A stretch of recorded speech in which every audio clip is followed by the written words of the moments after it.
What up, kiddos? Papa Crazy here to teach you about critical thinking.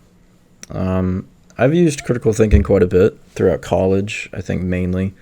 But I remember first learning about critical thinking in grade school, like elementary, I believe, and not really understanding like what it actually is up until probably near the end of my, I guess, academic career since I'm done with school. And I think a lot of people could benefit from knowing some certain things that I've picked up on that I feel like fall under the umbrella of critical thinking. Um, and what it's really used for is just solving problems. It could be solving problems for school mainly. I mean, that's kind of why I came up with the subject, but also it could be used for anything really. If you have an issue at like work, at your job, or maybe you're having a relationship issue, with a partner or a family member or something. I think critical thinking can really solve a lot of your problems just by using some of these ideas. And the first idea, or I guess tip you could say, is probably the most common and obvious one is breaking down the issue of what you're dealing with. You probably hear it from your teachers all the time to break up your problems with assignments. And it kind of goes the same with, you know, issues you're having in life, even. Put things into certain spots, break it up into digestible steps, and, then you can see where you can work towards solving your issue. And so I think it's really important not only to break up your problem, but make sure each step that you break it up into is simple enough that you can complete without, I think, being stressed over. Because if you break a problem up only into like two sections, and it's something as long as like a thesis you're doing for like a semester, obviously that's not going to help at all. If you sit down and try to do half your thesis in one sitting, it's not going to go very well, and you're probably not get a good grade for that.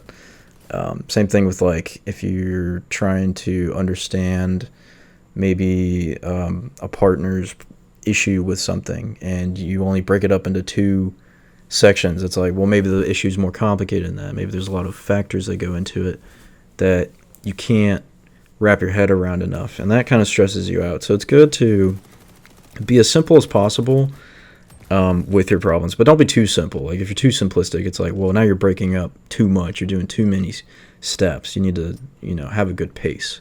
And the more you do it, the easier it gets. It's a trial and error kind of thing. But the stress part is kind of the hardest part to deal with, I think, when it comes to maybe you get like a new assignment or like a test is coming up. It's really hard to keep your head level. And a good idea, obviously, this is like tip number 2, is to keep a level head, but it's easier said than done. I think whenever you break up your problem and you start and you get over that first like gap, you feel, and successfully at least, you feel pretty good about it. And as you keep doing them, you keep doing your steps over time, I think your confidence starts to grow quite a bit. That's how I kind of interpret it whenever I started doing this kind of thing, where I break up my problem and do the easiest, simplest part, feel good about that, and then I feel confident going into the next part as I go along. And obviously, whenever you're doing something that's maybe a little more intensive, like a project, or maybe you just have like a big workload at your job, it's good to take a break. Breaks are super important.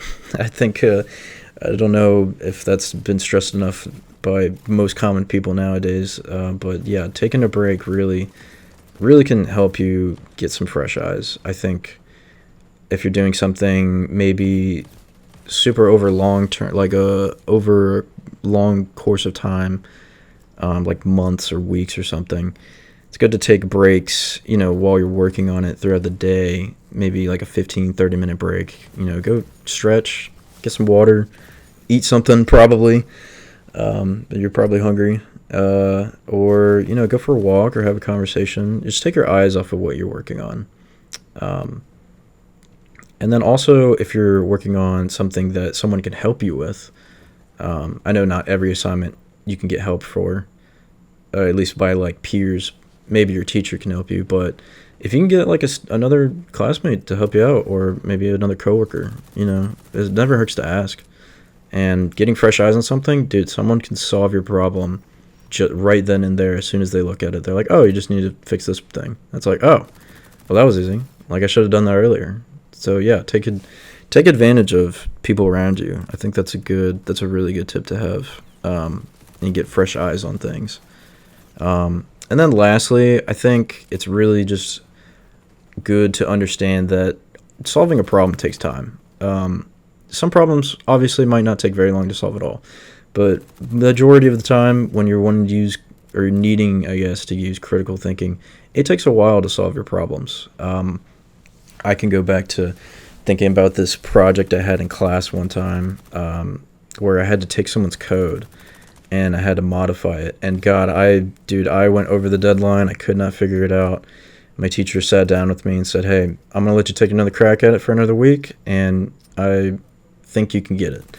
And lo and behold, I did. I went in with a cool brain. I kind of was a little more thorough with how I did my approach, and I figured out my problem. And it's not a bad thing that you fail. I think it's good to learn to fail, and then from that you learn how to actually learn. I think failing is a big part of learning.